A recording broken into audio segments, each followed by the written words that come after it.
Welcome back नाजरीन। जिस तरह ब्रेक पे जाने से पहले मैं आपकी खिदमत में गोशगुजार कर रहा था कि रियल एस्टेट वो सेक्टर है कि जिसके साथ एडजेसेंट बहुत सारी इंडस्ट्रीज़ हैं। अगर रियल एस्टेट में थोड़ी सी डेवलपमेंट हो, थोड़ी सी हसल बसल हो, तो बहुत सारे सेक्टर्स हैं जो उनके साथ जुड़े हुए, वहाँ पर भी रोज़गार के मौके बहुत बढ़ जाते हैं। मुझे इस सेगमेंट में ज्वाइन कर रहे हैं जनाब मोहम्मद हसन बख्शी साहब, आप चेयरमैन हैं आबाद के, और नईम मीर साहब हैं, अक्सर आप टेलीविजन पे इनको भी देखते रहते हैं, चेयरमैन सुप्रीम काउंसिल हैं, और साजिद अमीन साहब इकोनॉमिस्ट हैं, मुझे वो भी ज्वाइन कर रहे हैं। बख्शी साहब अस्सलाम वालेकुम जी। बख्शी साहब can you hear me sir? I think इधर जी मैं बख्शी साहब की तरफ ज़रा वापस आता हूँ। आई थिंक कोई ऑडियो का प्रॉब्लम आ रहा है। नहीं मीर साहब अस्सलाम वालेकुम जी। मीर साहब मेरी आवाज़ आ रही है? मीर साहब गालिबन आपका माइक भी म्यूट है। एक मिनट बिल्कुल अब खुल गया जी माइक मेरा। जी आप मुझे आवाज़ आ रही, कैसे हैं नईम भाई? खैरियत से हैं? ठीक ठाक हैं जी अल्हम्दुलिल्लाह अल्हम्दुलिल्लाह, आप ठीक हैं? खैरियत से? अल्हम्दुलिल्लाह अल्हम्दुलिल्लाह। आज की बजट स्पीच आपने सुनी वज़ीर ख़जाना साहब की, क्या खोया क्या पाया आपके लिए, मेरे लिए, कहाँ कहाँ ताजरों के लिए रिलीफ आया सर? सर बात यह है कि छोटे ताजरों के लिए तो गवर्नमेंट ने अभी एक फिक्स टैक्स स्कीम का ही अनाउंस किया है, और ये फिक्स टैक्स स्कीम जो है अब कितनी चलती है और इसमें कितने लोग रजिस्टर्ड होते हैं, अब ये तो वक्त बताएगा। लेकिन जो मैंने इस पूरा स्कीम को पढ़ा है तो मुझे तो यही लगा है कि ये बहुत ही ज्यादा छोटे ताजरों के लिए है, और इसमें जो मीडियम स्केल का बिजनेस करने आप वाले ये कह रहे हैं कि गवर्नमेंट को आपके लिए, नईम मीर साहब के लिए टैक्स बहुत ज़्यादा बढ़ाना चाहिए। आप खुद अपने मुंह से कह रहे हैं कि छोटे ताजरों के लिए 25,000 वाली स्कीम, तो सर ये वज़ीर ख़जाना तक अगर क्लिक पहुंचे तो टैक्स बढ़ाओ जी। नहीं, मैं तो ये समझता हूँ कि इतने छोटे ताजरों पर तो टैक्स होना ही नहीं चाहिए ना। अच्छा ओके। उन पर आपने फिक्स टैक्स जो लगा दिया तो चले आप टैक्स ना लगाते, उन्हें रजिस्टर्ड कर लेते। मेरा तो नुक्ता नजर ये है कि ये तो वजीर खजाना की या गवर्नमेंट की बात या उनका मौक़िफ़ दुरुस्त है कि जो कोई भी कारोबार करे, चाहे वो बहुत ही स्मॉल स्केल पर करे, तो उसको FBR के साथ जो है अपना रिश्ता तो उस्तवार करना पड़ेगा, यानी डॉक्यूमेंट होना पड़ेगा। वो अलग बात है कि FBR के साथ किसी किस्म का भी कोई रिश्ता उस्तवार करना नहीं चाहता, वो यही समझता है ताजर कि अब मैं अगर एक दफा नहीं भी जरा मैं इस पे साजिद साहब का कमेंट ले लूं कि क्या वाकई छोटे ताजिर के ऊपर टैक्स बिल्कुल ही होना चाहिए? साजिद साहब अस्सलाम वालेकुम जी। जी अस्सलाम वालेकुम जी, बहुत शुक्रिया। Thank you for your time sir. Sir मैं तो हमेशा सुनता आया हूँ कि जनाब टैक्स नेट बढ़ाना है, ताजिर को टैक्स नेट में लेके आना है। नईम मीर साहब कहते हैं छोटे ताजिर पे टैक्स लगाने नहीं चाहिए। सर देखिए, हर इनकम उसको फाइलर जरूर होना चाहिए, उसको टैक्स फाइल जरूर करना चाहिए, उसको डॉक्यूमेंट होना चाहिए, और पूरे साल में 25,000 मेरा ख्याल है कोई टैक्स नहीं लगाया गवर्नमेंट ने, सिर्फ एक डॉक्यूमेंटेशन के लिए है कि आप आइए हमसे डॉक्यूमेंट कीजिए। अगर आपका कारोबार है काफ़ी बड़ा, 10-20 करोड़ रुपए तक बड़ा कारोबार होता है, छोटा कारोबार नहीं है, और अगर आप उसको कर रहे हैं, सालाना आपका 20 करोड़ का टर्नओवर है अगर, तो आप कम से कम 25,000 रुपया जरूर दीजिए गवर्नमेंट को। बुनियादी मकसद मेरे ख्याल उसका वही है जो मीर साहब कह रहे हैं कि कम से कम वो डॉक्यूमेंटेशन जो है वो जरूर हो जाए उसके। दैट इज इट, मतलब एक दफ़ा डॉक्यूमेंटेशन हो जाए, एक दफ़ा वो टैक्स नेट में आ जाए, तो उसके बाद टैक्सेशन का हम देखेंगे क्या करना है। हाँ, ये अनफॉर्चुनेटली हमारे यहाँ रहा है। पाकिस्तान की टैक्स पॉलिसी का बुनियादी प्रॉब्लम है कि हम जो डॉक्यूमेंटेशन करते हैं वो फैसिलिटेट करने के लिए नहीं करते, वो टैक्सेशन के लिए करते हैं कि आए भी जरा हम आपके ऊपर, और यही वजह है कि हमारे यहाँ रेजिस्टेंस रहती है डॉक्यूमेंटेशन के लिए। तो मुझे लगता है गवर्नमेंट को एक बहुत क्लियर कम्युनिकेशन जो है, शायद इस दफ़ा कोशिश की है, वो जो हमने ताजर दोस्त स्कीम की गलतियों से सीखा कि जहाँ पे आप ऑडिट पे भी आ जाते थे, फिर आपके ऊपर टेस्टिंग भी हो जाती थी, बाकी सारी चीज़ें हो जाती थी, तो लोगों ने उस स्कीम को नहीं लिया। तो इस दफ़ा गवर्नमेंट ने कोशिश की है कि आप पे ऑडिट कोई नहीं होगा, आपके पास कोई ऑफिसर नहीं आएगा, आप विद होल्डिंग टैक्स को एडजस्ट कर सकते हैं इसके अंदर। तो मेरे ख्याल है काफ़ी कोशिश की है इंसेंटिवाइज करने की, लेकिन अनफॉर्चुनेटली हमारे यहाँ जो ट्रस्ट का गैप है, जो इत्मीनान का फुकदान है बिजनेस कम्युनिटी और गवर्नमेंट के अंदर, वो इतना बड़ा है कि शायद इस तरह की जो वॉलंटरी स्कीमें हैं वो शायद को अगर बहुत ज़्यादा उनका सक्सेस होने का चांस नहीं होता, तो देखना पड़ेगा कि ये स्कीम किस तरह से कितना सक्सेसफुल होती है। इतनी इनडायरेक्ट टैक्सेशन के बावजूद हमारे हदफ कभी मीट नहीं होते, कभी टारगेट्स अचीव नहीं होते। मैं यूरोप के किसी मुल्क या किसी भी और मुल्क की एग्जांपल देख के उठाता हूँ जब, तो अजीब सी सिचुएशन सामने आती है। लेकिन उस पर डिटेल में बात करते हैं, मेरे साथ ही रहिएगा। एक सेक्टर बड़ा इंपॉर्टेंट है, रियल स्टेट है, और मुझे ज्वाइन कर रहे हैं मोहम्मद हसन बख्शी साहब। बख्शी साहब अस्सलाम वालेकुम जी। वालेकुम अस्सलाम। Sir thank you very much for time. Sir आज तो आपके सेक्टर से अच्छी अच्छी खबरें आ रही हैं, मैं क्या एक्सपेक्ट करूं इन डेज टू कम? जी बिस्मिल्लाहिर्रहमानिर्रहीम, बहुत शुक्रिया आपका। अल्हम्दुलिल्लाह, पहले जनरली हमने बजट सुना। मैं समझता हूँ ओवरऑल जितनी भी फाइनेंशियल स्पेस अवेलेबल थी, हुकूमत पाकिस्तान ने एक बेहतर बजट दिया है, जिसमें सैलरीड क्लास को भी रिलीफ दिया है, बिज़नेस क्लास को भी, बिज़नेस करने वालों को भी रिलीफ दिया है, और साथ साथ एक्सपोर्टर्स को भी रिलीफ दिया है। हम अप्रिशिएट करेंगे फेडरल गवर्नमेंट को उनके बजट पे। कंस्ट्रक्शन सेक्टर में इन्होंने जो ट्रांजैक्शनल टैक्सेस थे उसको तकरीबन हाफ़ कर दिया है। अगरचे हमारी डिमांड ये थी कि मज़ीद कम किया जाए, बट मुझे ऐसा लगता है कि शायद स्पेस इतनी अवेलेबल थी, बट एक डायरेक्शन सेट हो गया है कि आने वाले सालों में मेरे ख़्याल में फेडरल गवर्नमेंट इस ट्रांजैक्शनल टैक्सेस को वहीं पर ले जाएगी जो रीजनली कम्पिटिटिव हो, या वो पहले आज से 2-4 साल 5 साल पहले थे 2% थे। खैर, देर आए दुरुस्त आए, डायरेक्शन सही है। मैं उम्मीद करता हूँ कि कंस्ट्रक्शन का बिज़नेस, डेवलपमेंट का बिज़नेस बढ़ेगा और लोग पाकिस्तानी बिजनेसमैन अपनी तमाम तर कुव्वतें अपने एक्सपोर्ट बढ़ाने में, अपनी इंडस्ट्री को आगे बढ़ाने में, अपनी एक्टिविटी को बढ़ाने में ले जाएंगे, ताकि इकोनॉमिक एक्टिविटी भी हो, रेवेन्यू जनरेशन भी हो और एम्प्लॉयमेंट भी हो। कंस्ट्रक्शन एक ऐसा सेक्टर है, अगर पाकिस्तान ने 5 या 6% जीडीपी ग्रोथ अचीव करनी है, तो इंशाल्लाह ताला मुझे उम्मीद है कि ये हमारा सेक्टर इसमें लीडिंग रोल प्ले करेगा पाकिस्तान के लिए और 26 करोड़ पाकिस्तानियों के लिए, क्योंकि we are the second largest provider of employment after agriculture in Pakistan. इसके अलावा हमारी जो बिज़नेस करने वाले हैं, यानी बिल्डिंग बनाने वाले, वो भी पाकिस्तानी, इंजीनियर भी पाकिस्तानी, मज़दूर भी पाकिस्तानी, जो सरिया, सीमेंट, पाइप लेते हैं वो भी पाकिस्तानी फैक्ट्री, ज़मीन भी पाकिस्तानी जहाँ ये बिल्डिंगें बन रही हैं, और जो ख़रीदार है वो भी ना सिर्फ पाकिस्तानी। सर दो गुजारिशात, 2 सवाल मैं आपकी खिदमत में रखना चाहूँगा। सर 2 गुजारिशात मैं आपकी खिदमत में रखना चाहूँगा। एक तो रिसेंटली हमने देखा कि स्पेकुलेशंस थी कि फला सेक्टर के ऊपर टैक्सेस शायद बढ़ सकते हैं, और उन चीज़ों की कीमतें बहुत बढ़ गई। जस्ट लाइक दैट ये भी स्पेकुलेशन थी कि इन डेज टू कम इस बजट में रियल स्टेट को लेकर शायद टैक्सेस कम किए जा रहे हैं। सर कराची की मार्केट स्पेसिफिकली मुझे बताइएगा, क्या वहाँ पर कोई हसल बसल हुई है, हलचल हुई है रियल स्टेट को लेकर? लाहौर का आई कैन कन्फर्म यू कि यहाँ पिछले हफ्ते 10 दिन से रियल स्टेट को लेकर मामलात की बेहतरी की तरफ जा रहे हैं लाहौर में। तो जी, कराची की मार्केट भी बहुत बेहतर हुई है, इसमें कोई दो राय नहीं, क्योंकि देखें कारोबारी लोग एक्सपेक्ट ये कर रहे हैं कि जो पैसे दुबई जा रहे थे या जो दुबई में स्टकअप थे, शायद वो स्टकअप पैसे तो फ़ौरन नहीं निकल सके, पर जिसके पास भी लिक्विडिटी अवेलेबल होगी वो दुबई से पैसे अपने वापस लाके पाकिस्तान में इन्वेस्टमेंट करेगा। तो ये पॉजिटिव फॉरवर्ड लुकिंग सोच की वजह से चीज़ें माशाल्लाह ताला मैं समझता हूँ कि अगले 6 महीने में बेहतर होंगी पाकिस्तान में रियल एस्टेट और कंस्ट्रक्शन के हवाले से। सर कौन कौन से सेक्टर्स हैं जो आपकी इंडस्ट्री के साथ और जुड़े हुए हैं? मैं भी देख रहा था कि 30-40 के करीब सेक्टर्स हैं जो डायरेक्टली इन्फ्लुएंस होते हैं रियल एस्टेट से। जी नहीं, 72 अलाइड इंडस्ट्रीज़ हैं जो डायरेक्टली हमारी इंडस्ट्री के साथ चलती हैं, और यूरोप इस नंबर को 200 गिनता है। हम 72 गिनते हैं क्योंकि वो सॉफ्ट फर्निशिंग की इंडस्ट्री को भी इनके साथ जोड़ते हैं।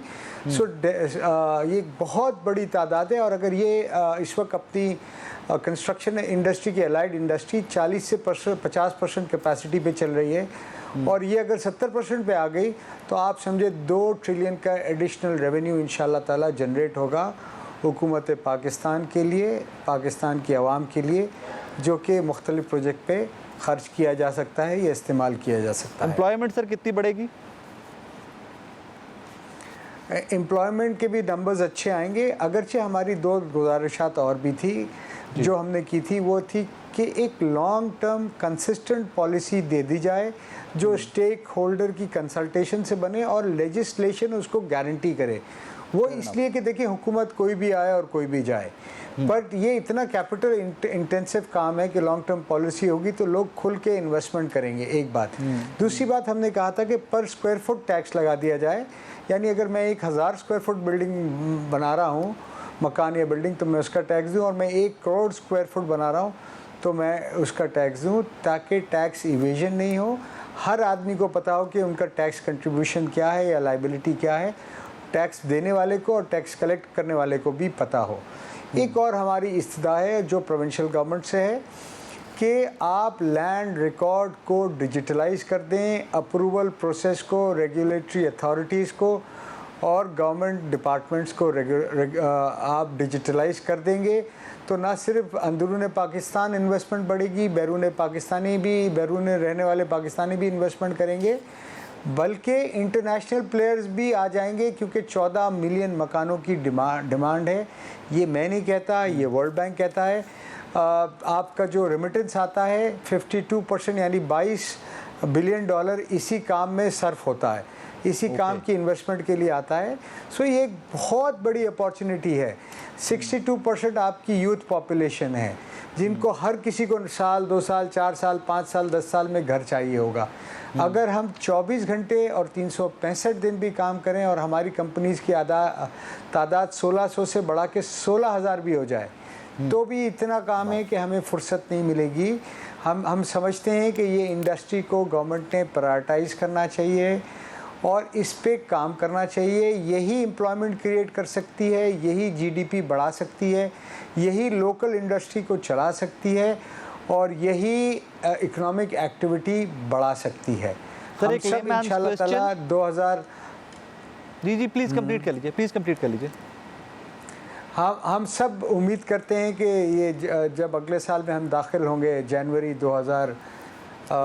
जुलाई 2026 में एक पॉजिटिव माइंडसेट के साथ दाखिल होंगे और साथ साथ गवर्नमेंट ने ये भी करना पड़ेगा। देखिए इम्पेंडिमेंट्स हर इंडस्ट्री को आएंगे, कहीं ये जो बजट का डॉक्यूमेंट बना है इसकी इंटरप्रिटेशन पे, कहीं इसकी इम्प्लीमेंटेशन पे, कहीं इन्फोर्समेंट पे।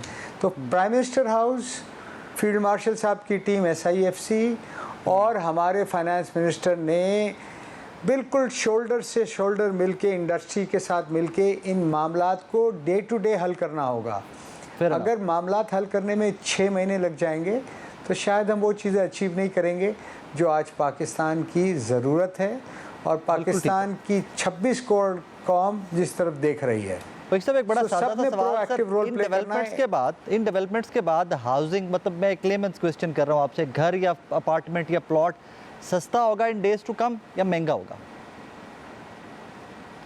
देखिए मैं ये नहीं कहता हूँ सस्ता होगा, क्योंकि सस्ता होने के लिए 2 बड़े इंग्रेडिएंट्स हैं, एक ज़मीन और दूसरा कंस्ट्रक्शन मटेरियल जिसमें 50 से 60% सीमेंट और स्टील है। इस वक्त पाकिस्तान की पर कैपिटा इनकम $1900 है, मिडल ईस्ट की 35-40 हज़ार डॉलर है, अमेरिका की भी 30-40 हज़ार डॉलर और यूरोप की भी है। वहाँ सरिया मिल रहा है 1,60,000 रुपये पर टन, पाकिस्तान में सरिया मिल रहा है 2,60,000 रुपये पर टन। इसी तरह इन मुल्कों में जहाँ GDP मैंने कहा ज़्यादा है वहाँ पर सीमेंट का बैग की कीमत है 700 से 800 रुपये पर बैग, पाकिस्तान में है 1300 से 1400 रुपये। ये क्यों है? क्योंकि देखिए हमारी प्रोडक्शन बेस नैरो है, चंद फैमिलीज़ के हाथ में मेजर प्रोडक्शन है और अनफॉर्चुनेटली कार्टेलाइजेशन हो रहा है और जो बायर है एंड कंज्यूमर है उसके पास कोई अदर ऑप्शन अवेलेबल नहीं है। मैं आपके चैनल के तवज्जुह से गवर्नमेंट ऑफ पाकिस्तान से रिक्वेस्ट करूंगा कि इंपोर्ट अलाउ करें, regulatory duty, additional regulatory duty ख़त्म करें। एक जहाज़ आएगा ना, एक जहाज़, तो आप समझे 40,000 रुपये टन सरिया सस्ता हो जाएगा, 300-400 रुपये सीमेंट का बैग सस्ता हो जाएगा और इसका फ़ायदा सिर्फ हमें और आम पाकिस्तानी को नहीं होगा, इसका बड़ा फ़ायदा पाकिस्तान के PSDP बजट को भी होगा। दूसरा, आपको आम आदमी के लिए सस्ता घर करना है तो गवर्नमेंट को अपना लैंड बैंक रिलीज़ करना पड़ेगा बिल्डर्स एंड डेवलपर्स के लिए मुनासिब कीमत पे। जब तक लैंड बैंक आप गवर्नमेंट रिलीज़ नहीं करेगी तो हम कहाँ से सस्ता घर बना के दे सकेंगे, क्योंकि हमारा काम है वैल्यू एडिशन करना। तो मैं समझता हूँ इन 2 तरफ भी हमें देखना पड़ेगा ताकि हम इस पाकिस्तान के नौजवान, अब चाहे वो मर्द हो या खातून हो, उसको अपना घर लेने में, अपना घर बनाने में मदद कर सके ताकि उनकी वेल्थ जनरेशन हो, वेल्थ क्रिएशन हो और वो इस मुल्क से जुड़ सकें, जैसे कि सारी दुनिया में हो रहा है। और गवर्नमेंट ने एक और अच्छा इकदाम किया कि इस time up to 10 million subsidize loan उन पाकिस्तानियों के लिए किया है जो पहला मकान लेंगे। मैं समझता हूँ ये कैप बढ़ा के 1 करोड़ से बढ़ा देना चाहिए और जो भी पहला मकान ले पाकिस्तान में उसको सब्सिडाइज फाइनेंसिंग अवेलेबल होना चाहिए। इस मुल्क से हमें ये 62% नौजवानों को जोड़ना है, ये हमारा सबसे बड़ा एसेट है। बख्शी साहब बहुत शुक्रिया, thank you so very much for your time. Sajid साहब, आपने बख्शी साहब की गुफ्तगू सुनी, मैं बड़ी डिटेल से क्वेश्चंस करता रहा, उनके सामने रखता रहा। वजह कि ये वो सेक्टर है कि जिससे मैं तो 40 कैलकुलेट करके बैठा हुआ था, बट बख्शी साहब टोल्ड अस कि कोई 72 के करीब सेक्टर्स हैं जो रियल एस्टेट से डायरेक्टली डेवलपमेंट से जुड़े हुए हैं। Sir, in days to come क्या इम्पैक्ट देख रहे हैं इस डेवलपमेंट का? मेरे ख्याल बख्शी साहब ने बहुत अच्छा एक्सप्लेन कर दिया। ये एक ऐसा सेक्टर है जिस पे अनफॉर्चुनेटली जितनी भी पॉलिसीज आती हैं वो सिर्फ स्पेकुलेशन की बेस पे आती हैं। कोई बहुत स्ट्रॉन्ग इसके ऊपर कोई रिसर्च बेस या कोई एविडेंस बेस उस तरह से नहीं है। तो मुझे लगता है, मैं हमेशा ये कहता हूँ कि हमें रियल एस्टेट सेक्टर को एक सेक्टर के तौर पे, जिस तरह हम मैन्युफैक्चरिंग सेक्टर को पढ़ते हैं, जिस तरह हम एग्रीकल्चर सेक्टर को पढ़ते हैं, हमें इसको भी ज़्यादा अच्छे अंदाज में समझने की ज़रूरत है। मैन्युफैक्चरिंग सेक्टर के अंदर हमारे यहाँ होता है कि एक गवर्नमेंट आती है तो वो अपनी मर्जी से टैक्स ज़्यादा कर देती है ताकि रेवेन्यू मिल जाए, जब उसको नहीं मिलता तो फिर वो कम कर देती है। तो ओवरऑल नंबर 1 पहला तो ये है कि हमें जो रियल एस्टेट सेक्टर है इसको एज एन इंडस्ट्री जो है वो पढ़ना होगा, समझना होगा और उसी तरह की पॉलिसीज लानी होंगी। तो नंबर 1। नंबर 2 जो मुझे लगता है, जैसे आपने वो पूछा कि जो कीमतें सस्ती होंगी या महंगी होंगी, मुझे लगता है कि अगर डिमांड बढ़ेगी और चूंकि मार्केट बड़ी लिमिटेड है तो शायद कीमतें थोड़ी बढ़ने ही की तवक्को है, कम होने की तवक्को बहुत कम है उसके अंदर। जो थर्ड लास्ट पॉइंट है जो एक ब्रॉड बेस पे है कि हमारे यहाँ जो बहुत ज्यादा कंपोनेंट है स्पेकुलेटिव है रियल एस्टेट सेक्टर के अंदर, जो लिंक है इसका बहुत ज्यादा हाउसिंग सेक्टर से, वो ज्यादा मजबूत करने की जरूरत है। बख्शी साहब ने बिल्कुल सही कहा, अगर ये हाउसिंग सेक्टर की तरफ चले जाएं तो इस वक्त अगर आप अमेरिका की इकोनॉमी देखें तो जो सबसे बड़ा सेक्टर है जो कंट्रीब्यूट कर रहा है जीडीपी को, वो रियल एस्टेट और हाउसिंग का सेक्टर है। बट हमारे यहाँ बहुत बड़ा जो एक प्रपोर्शन है वो मनी पार्किंग के लिए, स्पेकुलेटिव फाइल्स, स्पेकुलेटिव प्लॉट्स और बाइंग, ये सारी चीजें हैं। तो वो शायद इस लिंक को कहीं ना कहीं कमजोर करती हैं। हम जब इसको एज एन इंडस्ट्री लेंगे तो मुझे लगता है कि हम वो पॉलिसीज भी ला पाएंगे जो इस लिंक को भी ज्यादा मजबूत करेंगी और ये एक एज ए प्रोडक्टिव बड़ा सेक्टर के तौर पे इसको ज्यादा बेहतर इस्टेब्लिश और डेवलप किया जा सकता है। Fair enough. नाज़रीन, हाउसिंग के बाद ज़रा ऑटोमोबाइल पे भी बात कर लेते हैं कि ये भी स्पेकुलेशन थी सोलर की तरह, जिस तरह मैंने आपकी खिदमत में पहले भी गोशगुजार किया कि ईवीज़ के ऊपर भी कुछ टैक्सेस की स्पेकुलेशंस थी। हाफिज़ सज्जाद साहब ने हमें ज्वाइन किया, अक्सर आप हमारी स्क्रीन पर देखते रहते हैं। हाफिज़ साहब को वैसे भी डिजिटल मीडिया के ऊपर भी हाफिज़ साहब बहुत एक्टिव हैं when it comes to the automobiles. Hafiz साहब अस्सलाम वालेकुम जी।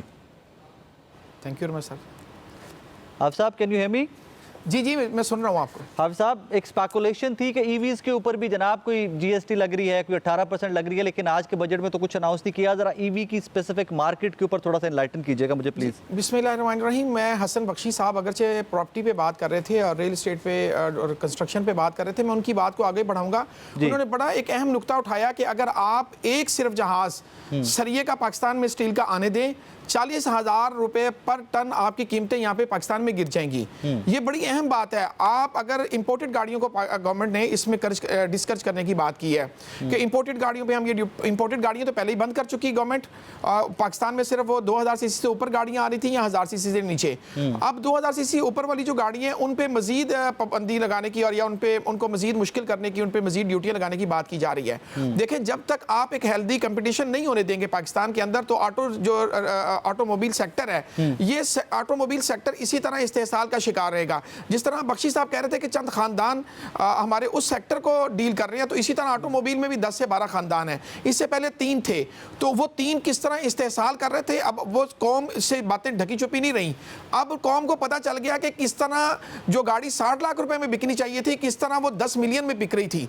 ये बातें तो क्लियर हो चुकी है ना। आप देखिए 10 मिलियन में कितनी गाड़ियां जो PHEV आ गई, कितनी ईवी आ गई। और आप यहाँ पे पेट्रोल गाड़ियाँ जो थी जिनके अंदर ना कोई सेफ्टी फीचर्स थे, ना कोई कंफर्ट लेवल था उनका, ना सिक्योरिटी फीचर्स थे, वो गाड़ियाँ किस तरह यहाँ पे 10-10 मिलियन की बिकती रही। तो ये सादा सा फार्मूला है। पहली बात तो ये है कि आप इस मार्केट को ओपन करें। जिस तरह बख्शी साहब ने कहा, सिर्फ एक स्टील का आप जहाज आने दें। पाकिस्तान अब में जो स्टील यहाँ पे 2,60,000 रुपये टन पे बिक रहा है, अपनी असल औकात पे वापस आ जाएगा और लोगों को बेनिफिट होगा। इसी तरह सर देखें, आप जब तक ऑटोमोबाइल सेक्टर को ओपन बंद नहीं करेंगे। राय साहब ये मसला हल नहीं होने वाला। आप चाहते हैं कि जिस तरह चीनी के अंदर, शुगर के अंदर एक माफिया बना हुआ है, ऑटोमोबाइल में भी एक माफिया बना रहे और वो माफिया इस पूरी कौम को 26 करोड़ आवाम के का इस्तेहसाल करता रहे और मनमानी कीमतें लेता रहे। अभी भी पाकिस्तान में दुनिया की सबसे महंगी सुजुकी ऑल्टो बिक रही है, पाकिस्तान में दुनिया का सबसे महंगा फॉर्च्यूनर बिक रहा है, पाकिस्तान में दुनिया की सबसे महंगी टोयोटा पाकिस्तान में बिक रही है और पाकिस्तान की सबसे थर्ड क्लास। साहब मुझे स्पेसिफिकली ईवीज पे एनलाइटन कीजिए प्लीज, मुझे उसके बारे में बताइए, क्योंकि ईवीज के ऊपर स्पेकुलेशंस बहुत थी, इलेक्ट्रिक व्हीकल के ऊपर बहुत स्पेकुलेशन थी कि 18% जीएसटी आ रहा है, इतना आ रहा है, लेकिन बजट में मुझे वैसा कुछ नहीं मिला। जी मैं आपको बताता हूं, देखिए पाकिस्तान इस बजट के अंदर जो पाकिस्तान के अंदर बनने वाली गाड़ियां उनको नहीं छेड़ा गया, ठीक है, ठीक, उसमें जो गाड़ियां जिसके तरह हैं उनकी ड्यूटीज उसको उसी तरह मेंटेन रखा गया और उनके अंदर कोई फर्क आया ही नहीं है। हाइब्रिड है या पीएचईवीज है या ईवीज है तो उन गाड़ियों को नहीं छेड़ा गया। ये एक मतलब बड़ा मस्मत पहलू है इस बजट का। लेकिन एक चीज जो होनी चाहिए थी, मैं यहाँ पे ये जरूर बात करूंगा कि एक लेमैन जो आप बार बार बात कर रहे थे, लेमैन जो आप जिस तरह पहले घर की बात करते हैं, पहले गाड़ी वो कौन सी लेता है, ऑल्टो लेता है, 660 सीसी गाड़ी लेता है, तो पिछले बजट में उस पर 12.5% से टैक्स 12% से उठा के 18% पे कर दिया गया था। इस मरतबा उम्मीद थी कि उस तबके को रिलीफ दिया जाएगा और ईवी के अंदर मजीद कोई रिलैक्सेशन या सब्सिडाइज किया जाएगा, ऐसा कुछ नहीं हुआ। तो ये एक नेगेटिव बात है। पहले 1% टैक्स है ना जी, उस टैक्स को बरकरार रखा गया। 2 करोड़ से ऊपर की जो गाड़ियां होंगी उन पे यहाँ पे मेरा रजिस्ट्रेशन में या इस तरह का कुछ उनके अंदर मसाइल आएंगे, अभी उनकी क्लैरिटी आ जाएगी।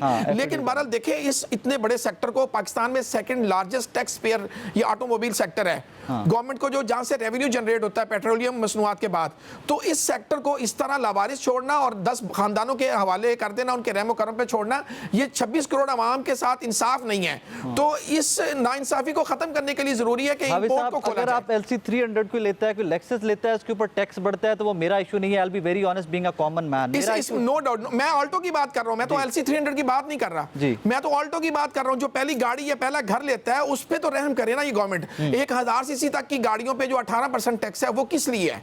क्या एक वो जो बंदा जिंदगी की पहली गाड़ी ले रहा है और 660 सीसी ले रहा है, आप उसको LC 300 के साथ खड़ा कर देंगे तो ये तो बहुत बड़ा जुल्म है ना।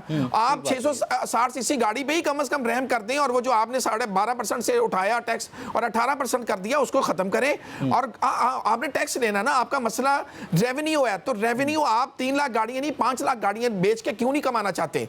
आप क्यों 3 लाख के टारगेट को भी हम पूरा नहीं कर पा रहे इस साल? हमारा टारगेट था कि हम 3 लाख गाड़ियां लोकल यहाँ पे बनाएंगे और बेचेंगे, लेकिन आप नहीं बना सके। अभी 2,25,000 30,000 गाड़ी हमारी सारी बिकी है और साल खत्म होने वाला है, सारा मिला लेंगे 2,30,000-35,000 हो जाएगा। आप वॉल्यूम को डबल क्यों नहीं करते ताकि लोगों का रोजगार बढ़े, लोगों को सस्ती और मयारी यहाँ पे ट्रांसपोर्टेशन मिले और उसके साथ साथ आपका रेवेन्यू डबल हो जाएगा। तो बहुत सारे तरीके। अच्छा, ये बड़े इंटरेस्टिंग नंबर्स आपने लोकल मैन्युफैक्चरिंग के शेयर किए हैं। मैं इसके ऊपर जरा वापस आपकी तरफ आता हूँ। बख्शी साहब, एक और सवाल मेरे जहन में आपके लिए आया सर हमारे पास बिजनेस वॉल्यूम क्या है रियल एस्टेट का, और ये इन डेज टू कम कहाँ पे प्रोजेक्ट होता इस पॉलिसी के बाद देख रहे हैं आप? देखिए, मैं समझता हूँ कि हमारे पास कोई मुस्बत डेटा नहीं है। ये काम गवर्नमेंट का है कि डेटा फराहम करे, बट हमें ये ज़रूर मालूम है वर्ल्ड बैंक की सोर्सेज से कि हर साल पाकिस्तान में बहुत रेगुलेटेड और अनरेगुलेटेड 5 से 6 लाख मकानात बनते हैं, जिसमें देही इलाके भी शामिल हैं, जिसमें अर्बन इलाके भी शामिल हैं, और ये इसमें आप समझे कि एक कमरे का मकान भी शामिल है। ओके। डिमांड 7.5 से 8 लाख की है और बैकलॉग 14 मिलियन का है। तो मैं ये समझता हूँ कि ये अपॉर्चुनिटी है। अगर गवर्नमेंट थोड़ा सा प्राइवेट सेक्टर की कंसल्टेशन कर ले, मैं आपको गारंटी दे सकता हूँ कि जो रेवेन्यू मेरे सेक्टर से आ रहा है मैं उसको हर साल 33% बढ़ा सकता हूँ। वाह। कंस्ट्रक्शन, मैं फाइलों का बिजनेस नहीं करता हूँ, मेरा फाइलों का खरीदो फरोख्त से काम नहीं है।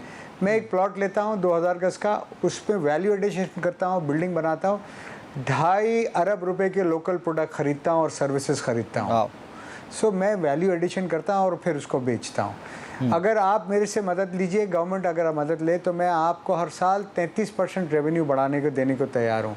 मैं ये जो आपकी एम्प्लॉयमेंट का प्रॉब्लम आ रहा है, इसको रिजॉल्व करने को बहुत हद तक मैं अपना role as an industry play कर सकता हूँ। आप इकोनॉमिक एक्टिविटी चाहते हैं, वो मैं क्रिएट कर सकता हूँ। और देखिए, इस काम का एक बहुत बेहतरीन काम और है, मेरे पास जो भी लेबर आता है, कॉन्वर्सेशन कंटिन्यू रहती है। मैं आपसे बहुत सीख रहा हूँ, लेकिन मुझे बार बार एक ब्रेक का कहा जा रहा है, टाइम थोड़ा ब्रेक से भी ऊपर मैं ले गया हूँ। एक छोटा सा ब्रेक नाज़रीन, ब्रेक के बाद वापस आ रहे हैं, मेरे साथ रहिएगा। वेलकम बैक नाजरीन। जहाँ पर हमने कुछ पॉजिटिव डेवलपमेंट्स भी डिस्कस की, वहाँ पे एक पॉजिटिव डेवलपमेंट ऐसी थी कि जो पता नहीं किस क्लास के लिए है कि जनाब बिजनेस क्लास की जो टिकटें हैं जिन्होंने गैर मुल्की सफ़र करना होता है उसके ऊपर आयद फेडरल एक्साइज ड्यूटी ख़त्म करने की तजवीज़ आई है।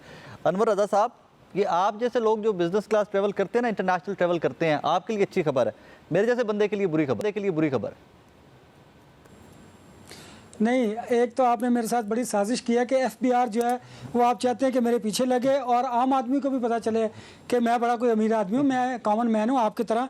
ये उन लोगों के लिए मैं आपको एक एग्जांपल कोट करता हूँ, अगर आप इजाज़त दें, कि 15 से 50 करोड़ रुपए सालाना जिनकी आमदन थी ना, उन पर से 1 से 7.5% जो सुपर टैक्स आयद किया गया था वो ख़त्म कर दिया गया है। ये वो उन लोगों के लिए, उनके लिए बिजनेस क्लास के टिकट्स कम किए गए हैं। फिर 50 करोड़ से ज़्यादा आमदन वालों के लिए जो टैक्स था 10%, उसको कम करके 8% कर दिया गया। ये उन लोगों के लिए है। अच्छा, अब सीरियस नोट देखिए ना, अगर साकिब साहब हमने इस मुल्क को आगे लेकर चलना है तो माशी इस्तेहकाम के साथ साथ हमें सियासी इस्तेहकाम की बड़ी ज़रूरत है। देखिए ना, आप अपने दौरे इक़्तिदार में तो आप अदाद शुमार को हेर फेर करके बजट पेश कर देंगे, पूरा कर देंगे।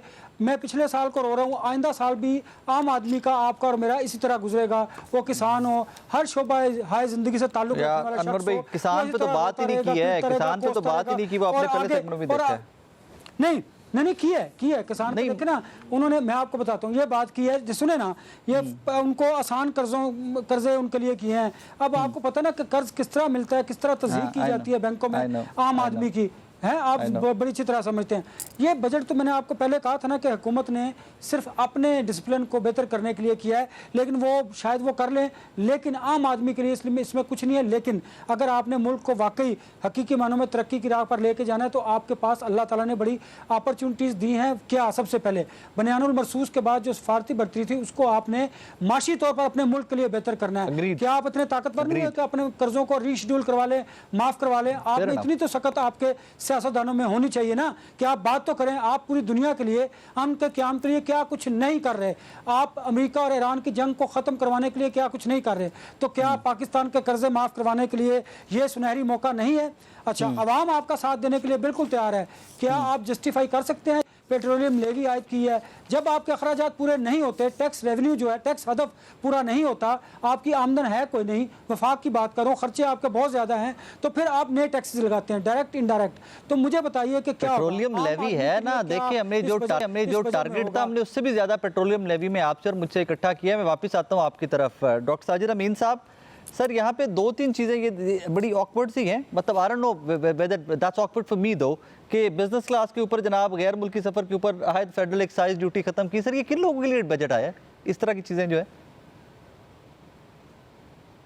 मेरा ख्याल है गवर्नमेंट ने कोशिश की है कि कहीं ना कहीं से फिर रेवेन्यू जनरेट भी तो करना है ना। जो आपने रिलैक्स किया है वो कहीं ना कहीं से तो लाना भी है।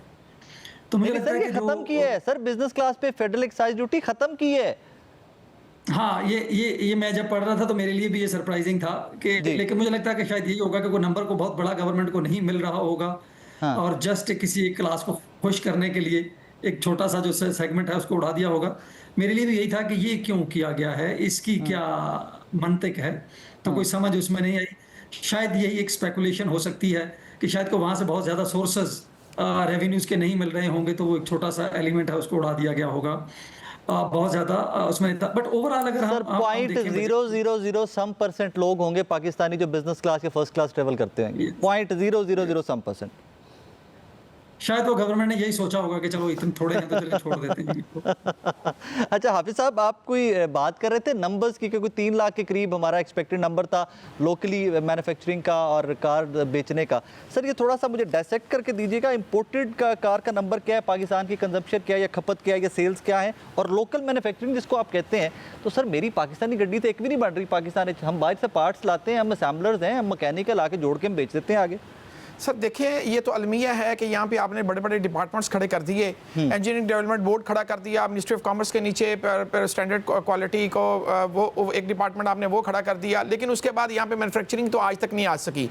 असल जो चीज़ थी कि ट्रांसफ़र ऑफ टेक्नोलॉजी वो यहाँ पे नहीं आ सका। मैं आपको एक मिसाल देता हूँ, सुजुकी जो इंडिया है वहाँ पे वो 7 बिलियन इन्वेस्ट करने जा रहे हैं, $7 बिलियन इन नेक्स्ट 5 ईयर्स। और पाकिस्तान में IMF हमें जो दे रहा है कर्ज वो 7 6.5 बिलियन है, तो वहाँ उनकी मंडी देख लें और अपनी मंडी देख लें, वहाँ पे गाड़ी 100 मुल्कों को एक्सपोर्ट हो रही है, सुजुकी इंडिया कर रहा है। और पाकिस्तान में तो आप कहते हैं मैन्युफैक्चरिंग की बात करते हैं, मैन्युफैक्चरिंग अलमिया है, यहाँ पे मैन्युफैक्चरिंग तो है ही कोई नहीं, असेंबलिंग है सारी, और असेंबलिंग के नाम पे यहाँ पे जो वो मैन्युफैक्चरिंग के बेनिफिट्स लेते हैं, ये उससे बड़ा अलमिया है। एक तो बनती नहीं गाड़ी है और बेनिफिट्स वो सारे वो लेते हैं जो मैन्युफैक्चरर्स को मिलने चाहिए। और देखें यहाँ पे अगर आपने इंजीनियरिंग डेवलपमेंट बोर्ड बनाया ADB, तो उसका काम क्या है? क्या उसने आज तक ट्रांसफर ऑफ टेक्नोलॉजी पे कोई बात की है?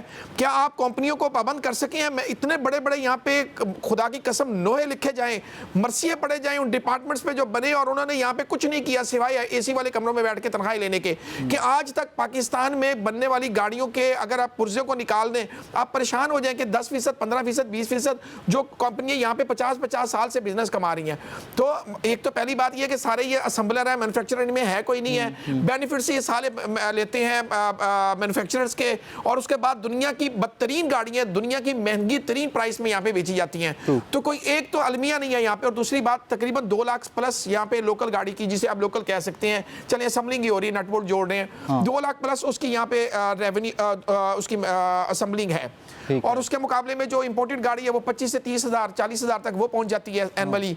तो असल जो टारगेट था गवर्नमेंट का वो 3 लाख था कि 3 लाख लोकल गाड़ियां यहाँ पे प्रोड्यूस होंगी। अब मैन्युफैक्चरिंग का लफ्ज ही नहीं बोलते क्योंकि वो बोलना ही गुनाह, इतना बड़ा झूठ है वो। अच्छा सर, वो 3 लाख गाड़ियों को आप 5 लाख गाड़ियां क्यों नहीं करते? जी, तो सर मसला ये है कि जिस तरह आपने साहब वो करने के लिए मेरी इनकम बढ़ानी पड़ेगी, 25 करोड़ पाकिस्तानियों की इनकम बढ़ानी पड़ेगी, कि हमारी इनकम नहीं है कि हम गाड़ियां डेली खरीद सके पाकिस्तानियों की। मैं आगे देख रहा था, कल हमारे सीनियर है नुसरत जावेद साहब, वो बता रहे थे कि गुर्बत की लकीर से नीचे, साजिद साहब इस पर मैं थोड़ी सी आपकी रहनुमाई भी चाहूँगा कि क्या वाकई में 8,500 रुपये से कम जिसकी इनकम है पाकिस्तान में, वो गुर्बत की लकीर से नीचे है सर? जी बिल्कुल जी, जिसको हम कहते हैं ना $1 डेली का, अनबिलीवेबल, तकरीबन अनबिलीवेबल। ये $30.5 महाना बनते हैं। तो अगर कोई आप उससे ज़्यादा कमा रहे हैं तो हम आपको गरीब नहीं गिनते हैं पाकिस्तान के सिस्टम के अंदर, आप अबव द पॉवर्टी लाइन है। देखिए ये बड़ा और शायद एक जो कल के सर्वे में एक जो पाकिस्तान की गवर्नमेंट के लिए और पॉलिसी साजों के लिए बड़ा अहम है। हम बहुत सारी डिस्कशन कर रहे हैं कि टैक्स किसके लिए कम हुआ, ज़्यादा किसके लिए हुआ। मुझे लगता है जो 3 बड़ी चीज़ें हैं जिस पे हमें जज करना होगा इस बजट को आगे चलते हुए, कि क्या ये रोज़गार के मौके पैदा कर रहा है। एग्जैक्टली। हमें 25 लाख नई जॉब्स चाहिए हर साल मिनिमम। क्या ये बजट उसको ऑफर करता है? इस वक्त तक बजट स्पीच की हद तक कोई अंदाजा नहीं है, कुछ कहा नहीं जा सकता। बजट डॉक्यूमेंट्स डॉक्टर साहब इस पे मैं वापस आता हूँ, जरा मुझे इस पे थोड़ी सी डिटेल में बात करनी है आपसे। दिशान मर्चेंट साहब ने हमें दोबारा ज्वाइन किया है। दिशान साहब, can you hear me now? जी मैं बिल्कुल आपको सुन सकता हूँ। अब आवाज आ रही, कैसे सर, कैसे खैरियत से? जी मैं ठीक हूँ, thank you so much. Sir जरा टैक्सेशन पे प्लीज थोड़ा सा मुझे गाइड कीजिएगा, कहाँ कहाँ पे टैक्स बढ़े हैं, कहाँ कहाँ पे कम हुए हैं? अगर आप देखेंगे तो 2-3 चीजें हैं। सैलरी टैक्स पेयर के लिए टैक्स कम हुआ है, खुशाइन बात है, और मैं इसको सब्सक्राइब करूंगा कि ये चलें कुफ्र टूटा खुदा करके। एक तो ये इन्होंने सैलरी के लिए टैक्स कम कर दिया, जिनकी ज्यादा तनख्वाह है उनके लिए टैक्स कम किया है, कम वालों के लिए नहीं किया अलबत्ता। तो एक ये खुशाइन बात है। एक्सपोर्टर्स के ऊपर से जो है वो सुपर टैक्स खत्म कर दिया है, अगेन ये एक और अच्छी बात है, मैं इसको अप्रिशिएट करूंगा गवर्नमेंट की। इसी तरीके से उन्होंने जो 50 करोड़ तक जो जिनका इनकम था उसके ऊपर से सुपर टैक्स को खत्म कर दिया है। आगे एक ये अच्छी प्रॉपर बात है जिसको अप्रिशिएट करना चाहिए। तो ये कुछ चीजें जो है ये तो जरूर अच्छी हुई हैं, लेकिन मुझे अफसोस एक जगह हुआ कि जैसे हम बिजनेस इंडिविजुअल्स हैं या जो बिजनेस पार्टनरशिप कंसर्न्स हैं, उनके टैक्स रेट को जो 49.5% मैक्सिमम है उसे नहीं कम किया गया। 35% वाले टैक्स रेट या 35% वाले अप टू 35% वाले सैलरी टैक्स पेयर्स का तो रेट कम हो गया, लेकिन जो बिजनेस इंडिविजुअल्स थे उनको जो है निशान साहब, ये जो 50 करोड़ से ऊपर टैक्स वाले और करोड़ से ऊपर सैलरी वाले जहाँ सुपर टैक्स की आप बात कर रहे हैं सर, वो मेरी सैलरी तो कोई नहीं है, वो आप लोग ही हैं। मतलब जिनकी इतनी इनकम है या जिनका टर्नओवर इतना है, तो सर आपके लिए सुपर टैक्स खत्म कर दिया ना। 1 करोड़ रुपए तक हमारा टैक्स 45% है, सैलरी का 35% है, तो हमारा 10% वैसे ही ज्यादा था, उसके ऊपर 4.5% सरचार्ज है, तो कि 49.5%। तो सैलरी वर्सेस इंडिविजुअल जो है वो 15% का एक ही इनकम पे फर्क पड़ रहा था। तो एक तो ये बात हो गई। अच्छा, अब इस पे जरा प्लीज कंपैरिजन मुझे कर दीजिए कि बिजनेस कम्युनिटी से टैक्स कलेक्शन पिछले साल की कितनी थी और हमारी क्लास से, सैलरीड क्लास से टैक्स कलेक्शन कितनी थी? बिजनेस इंडिविजुअल्स से टैक्स कलेक्शन को सेपरेटली नहीं बताती, जबकि सैलरी टैक्स कलेक्शन को जरूर बताती है। पिछले साल जो एफबीआर की ईयर बुक बता रही है 609 बिलियन सैलरी टैक्स पेयर्स ने पे किया है, और जो कि 5 गुना ज्यादा है। अगर इसको 5 साल पीछे चले जाएं, 4 साल पीछे चला जाए तो ये 150 बिलियन था। तो इसमें कोई दो राय नहीं है, सैलरी टैक्स पेयर का टैक्स बहुत फिनोमिनली बड़ा है और उसको कम करना नीड ऑफ द आवर था।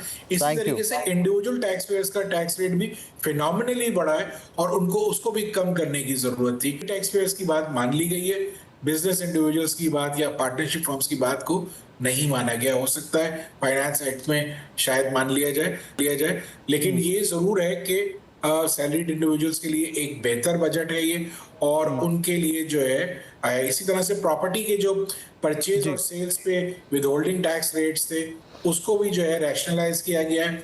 अच्छी बात है और उसको अप्रिशिएट करना चाहिए।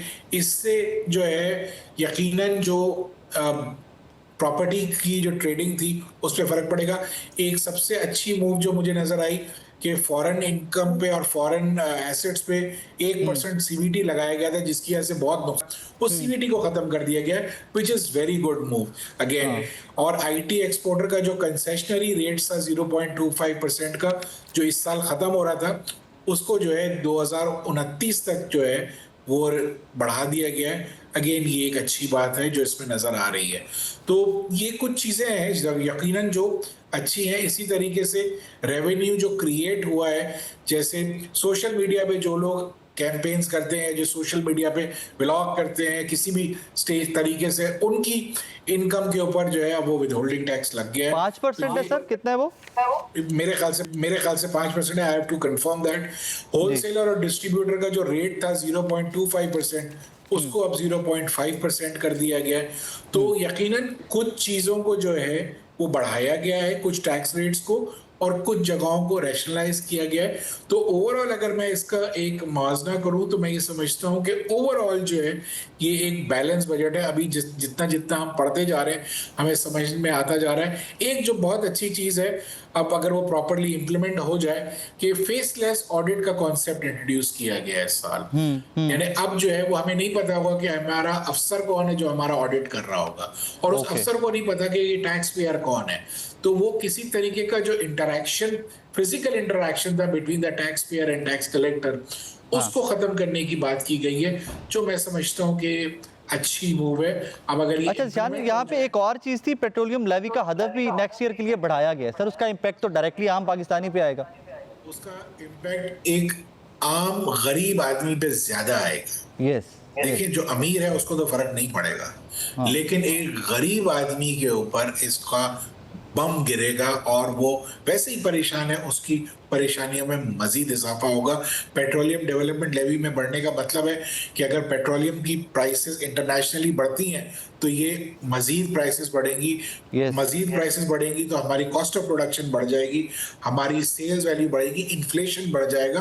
तो ये तो एक बहुत डेंजरस चीज है कि हम अपना टैक्स का रेवेन्यू आप तमाम, थैंक यू जिशान साहब, थैंक यू। आई विश कि हमारे पास ज़्यादा वक्त होता, हम इस डिस्कशन को फर्दर कंटिन्यू कर सकते हैं। तमाम शुक्रिया जिशान साहब, आपका शुक्रिया, डॉक्टर साहब आपका शुक्रिया, आप सब आपका शुक्रिया, और हमारे कलीग अनवर रज़ा साहब इस्लामाबाद स्टूडियो से में ज्वाइन किए हुए थे, आपका शुक्रिया। नाज़रीन, आई विश कि मेरे पास सभी के लिए बहुत अच्छी अच्छी खबरें होती, जहाँ बिजनेस कम्युनिटी के लिए मेरे पास आज के बजट से अच्छी खबरें थी, वहीं आम पाकिस्तानियों के लिए कुछ पॉजिटिव चीज़ें भी हैं, कुछ नेगेटिव चीज़ें भी हैं। आई थिंक बेहतर डायसेक्ट आप कल कर सकेंगे उसको, जब हमें इसको डिटेल में पढ़ने के बाद ज़रा उसको डायसेक्ट करेंगे कल इंशाल्लाह। अपना बहुत सारा ख्याल रखिएगा, दुआ में याद रखिएगा। अल्लाह हाफ़िज़।